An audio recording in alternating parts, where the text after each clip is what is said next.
And we're ready to go. 4 extra minutes to make sure that we have a full match to talk about. And I know that Renzo is playing Dimir control, splashing a little bit of red to get bolas in there. I have no clue at this point what Tim is playing.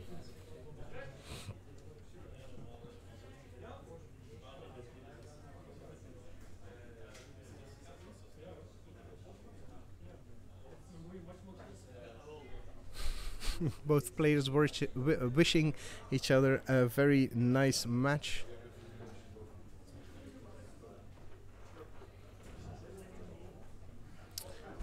And we are off for a round 6, game 1, probably for the last slot of the top 8, with 7 other people already locked in.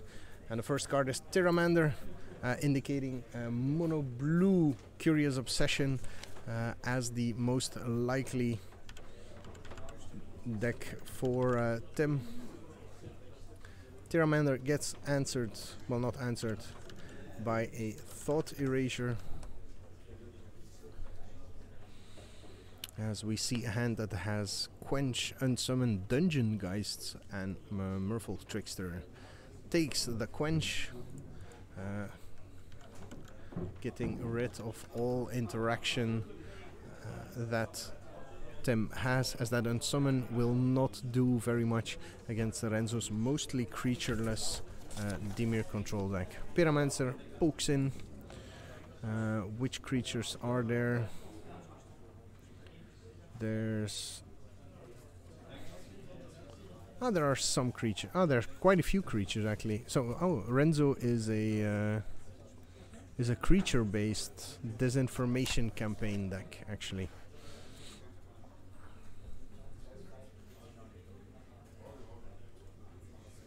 Apparently discarded Vanguard. I missed what for. To what? What for? And I think that's a Nicol Bolas already hiding in his hand there.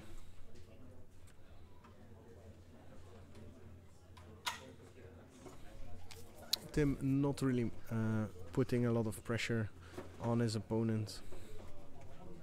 Yeah, that is Nicol Bolas in Renzo's hand. But first we get the disinformation campaign.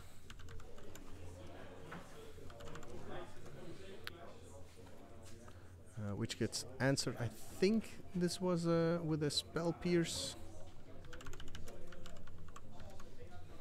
So there's some cards in hand still for Tim that we can't see very well.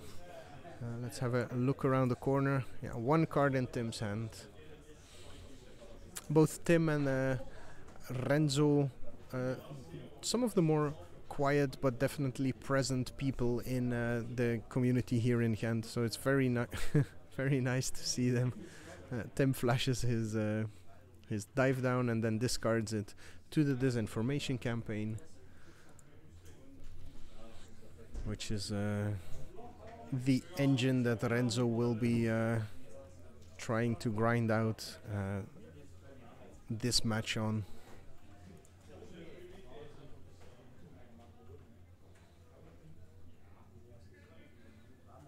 There's a lot of power hiding in Renzo's hand. We see a Liliana Dreadhorde General there, waiting to strike. Nightveil Predator.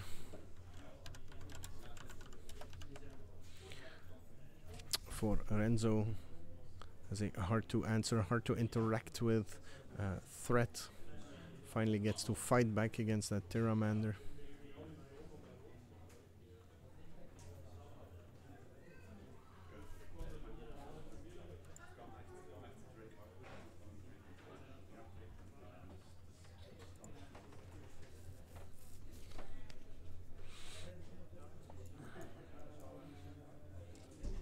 And we see Dungeon Geists coming in.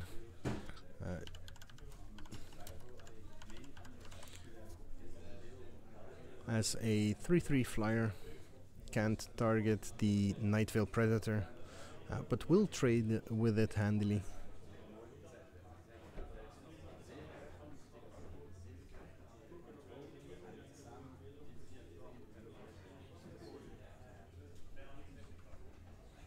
So Renzo can go back into a value grind. We see a shadow agent, I think the name is, whisper agent, that will re-buy the disinformation campaign there. Murder on the dungeon geists.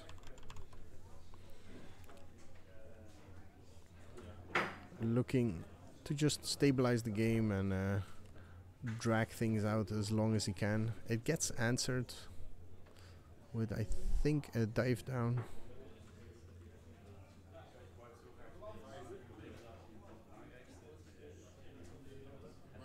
Ah no, the unsummon was cast. Tim, kun je uw deck en uw graveyard ook binnen het lijntje leggen? Ja, merci. There we go. That should make things a bit clearer for us to follow. Beautiful swamp for Renzo there.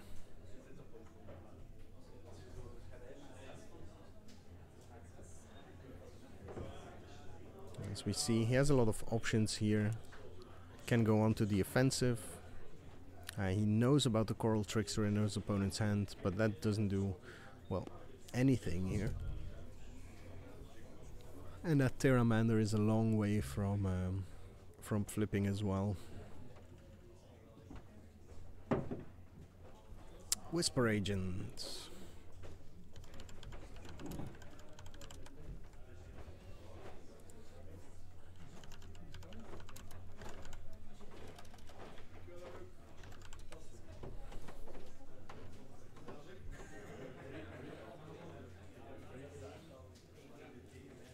Offering itself up to become pretty problematic pretty easily. Once he starts putting pressure on his opponent. Terramander now has the mana available to get adapted. So he gets to attack with both of them. Yep. Yeah, if you're attacking with one, you're attacking with both of them. The Death Touch on the Nightveil Predator makes things a lot more awkward. Renzo blocking and is going to force Tim to invest the mana into it. Death Touch gets rid of the Terramander.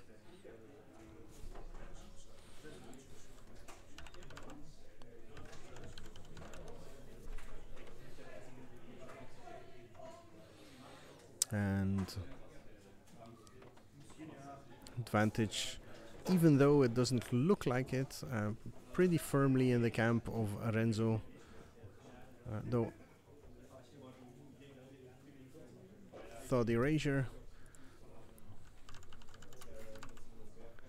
will get to rebuy that disinformation campaign yet again.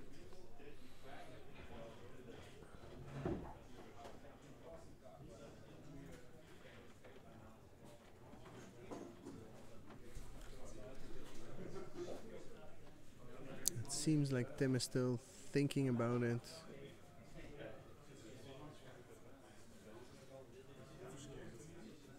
Well, technically the disinformation campaign should have been returned to the hand before resolving the Thought Erasure. Ah no, it's the Surveil that bounces the disinformation campaign. So it's even correct. What do I know? Magic's hard. Disinformation campaign back to hand, comes back, draw a card, discard a card.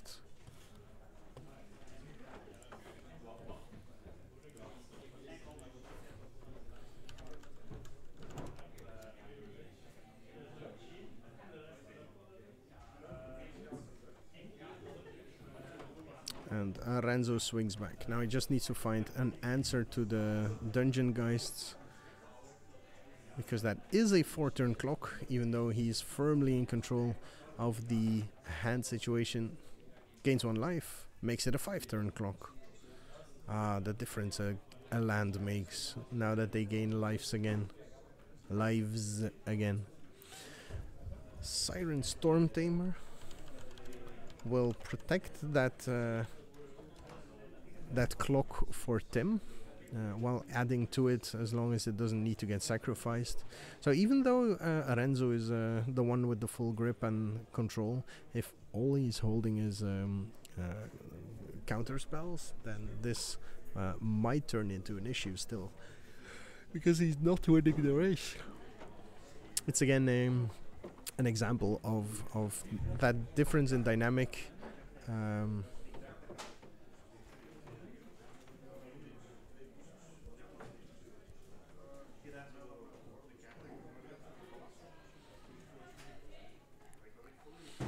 Difference in dynamic between the card advantage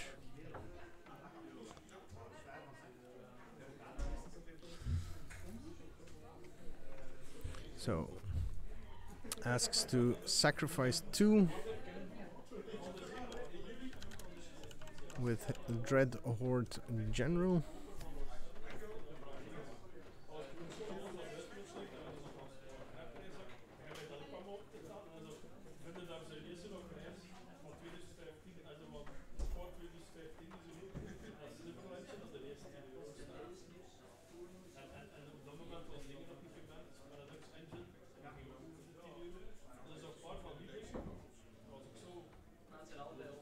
So Tim bounced the Dungeon Geists, will still have that clock available to him if he replays it here. This is a 4-turn clock. And the Whisper Agent did go to the graveyard, gave Renzo another draw, and I think I see an Obnixilis Cruelty already hiding in the hand for Renzo.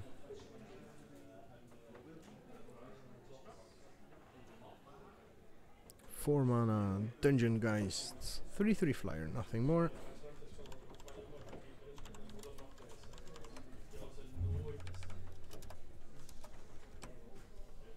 Not fast enough.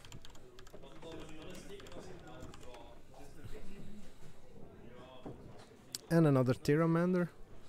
Cuts the curve by 1, so 3-turn clock here.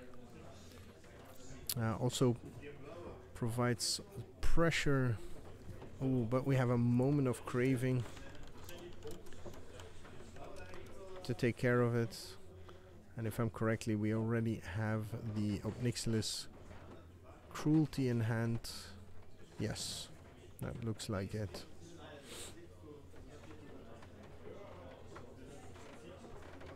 To get rid of the Dungeon Geist. And then I think a Murder, actually. So control deck that's very well geared against creature decks, but looks like it could struggle against other control decks. Night Veil, Predator.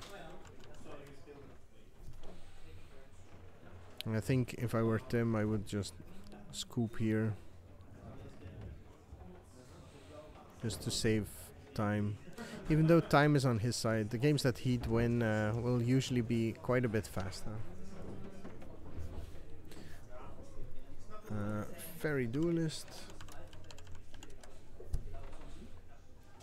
will neutralize the attack partially, not choosing to chump like the Night Veil Predator, only negates the attack by the zombie here. Probably hoping to get a Curious Obsession, but draws and flops the basic land on the table. 1-0 to Renzo's control Dimir deck. Had Nico Bola's Ravager in hand in this entire game and did not find a red source. So let's actually have a look at what red source are available to him. We have 1 Sailor of Means that will give a treasure. 2 Vampire Sovereigns, the 3/4 that drains 3 life. It's pretty interesting there as well. 1 of Obnixilis Cruelty, and he's actually playing 2 Notion Rains to optimize those disinformation campaigns. Red producing lands, 2 Swiftwater Cliffs, 2 Bloodfell Caves, and 1 Evolving Wilds that can go fetch the 1 mountain. So 5 red sources and a 6th one in the Sailor of Means here.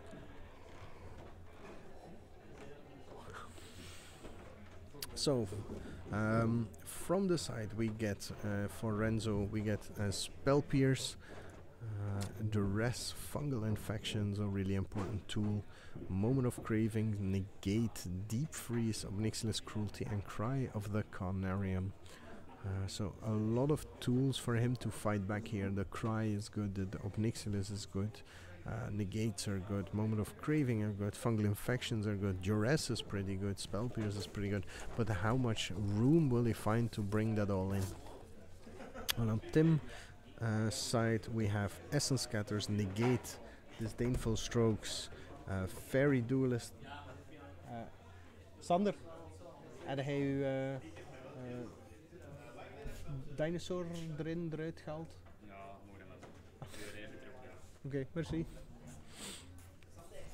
So Fairy Duelist, Syncopate, Dive Down, Deep Freeze, Slime Bind, Spell Pierce, Blink of an Eye, and then some. Again, also a lot of options, a lot of them doing really well. But what will he take out to make that possible? Both players still deep in the tank on what they want to do. So what's going on with the chat? You guys have completely fell silent.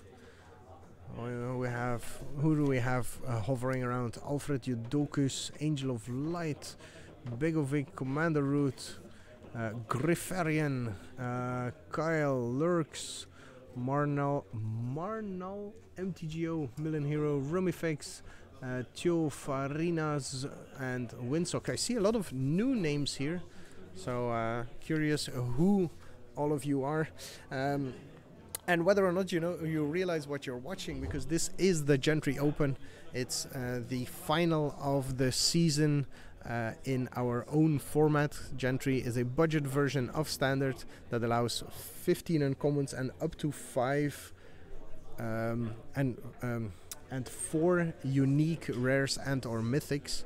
It's pretty cool. It's very diverse right now. Also rotating very soon with Throne of Eldraine. So this is a bit of a last huzzah for the format as it is in the current form before we say goodbye to something that'll be newer, better, smaller, not bigger, since it'll only be 5 sets instead of 8.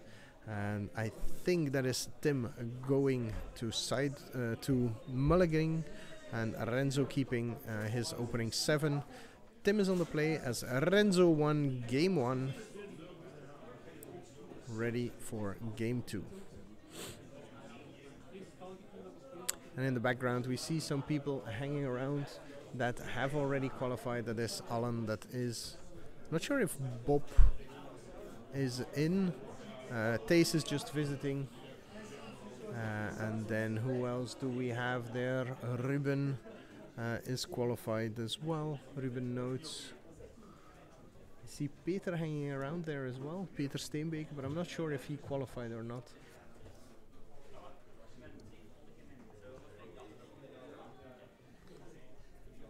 As we see Tim contemplating his new opening hand.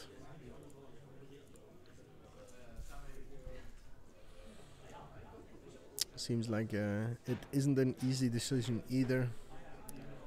Very unfortunate to be in this position when you're already a game down, but he decides to keep them, puts 1 card on the bottom as per the new mulligan rules, the London mulligan, and we are ready for game 2.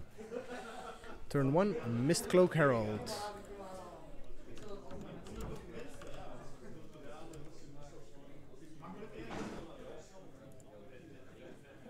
There we go. Dismal Backwater or Blackwater, what is it? For Renzo. And yeah, had gained 1, lost 1 again from the attack. Siren Storm Tamer as protection. Thought Erasure against that. Could have countered it with the Siren Storm Tamer, but chooses not to. And shows double Curious Obsession and a Siren Storm Tamer. So that Mistcloak Herald will come in and will have 2 Storm Tamers possibly to protect him with a Curious Obsession on it. Surveils away a land.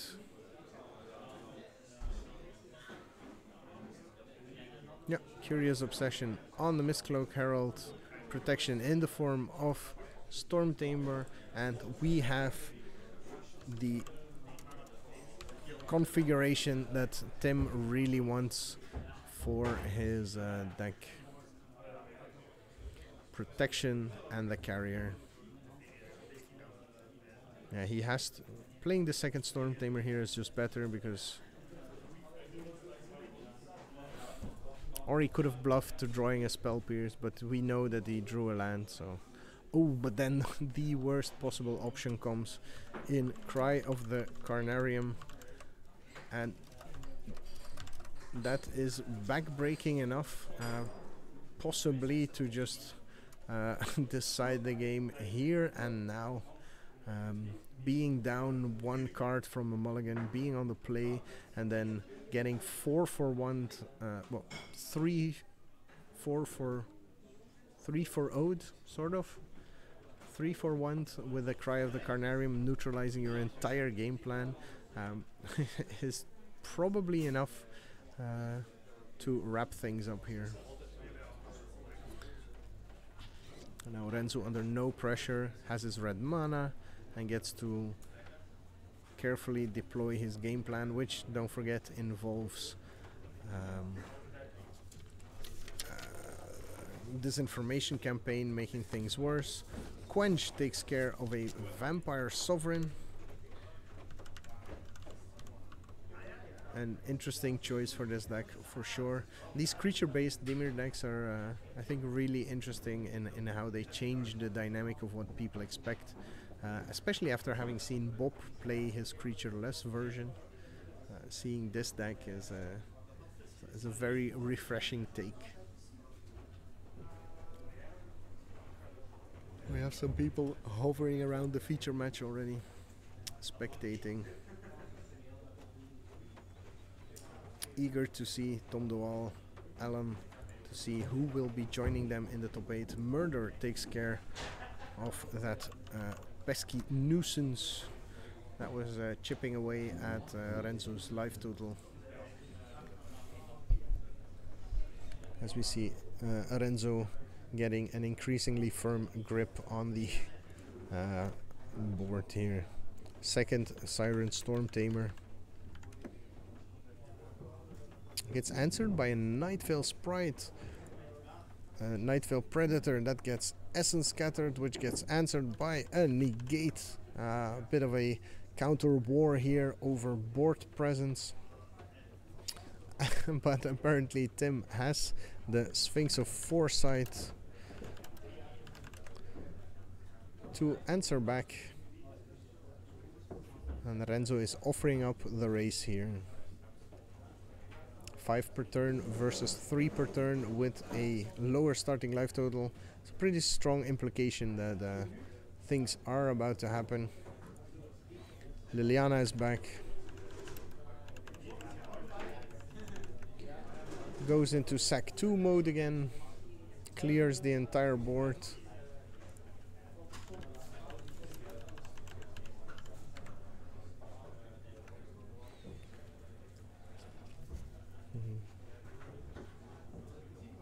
We have a discrepancy in cards in hand, in permanence on the board.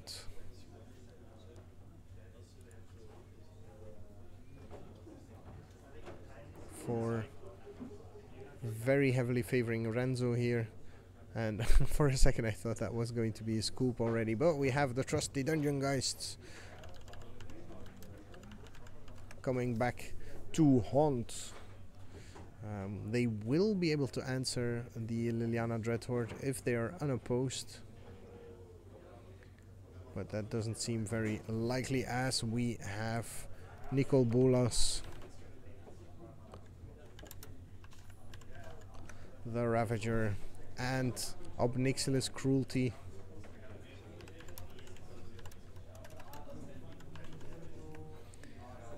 to add salt to the wound. 2 mythics on the table, an army and a board presence, cards in hand versus a Pteramander. That'll have to be the most heroic Pteramander to ever graced the face of the earth if it's going to rescue Tim here, who doesn't really have rebuild potential in Winds of War or Words of Wind, that's the one in his deck.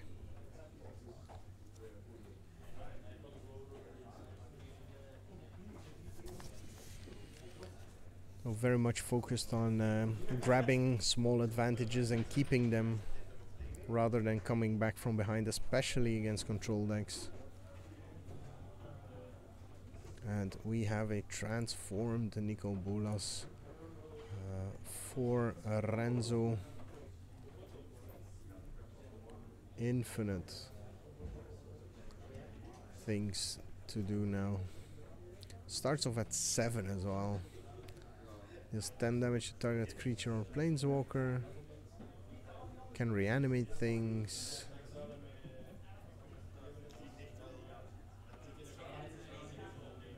Or can eat a library. Decides to reanimate the Vampire Sovereign rather than destroying the Pteramander straight up.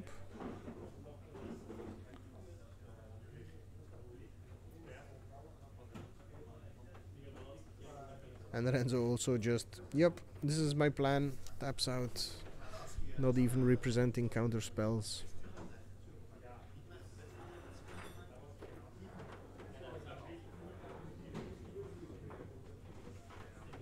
And there's the hand from Tim. Renzo takes it 2-0. Renzo also had the best tiebreakers before this match, so will be very comfortable going into the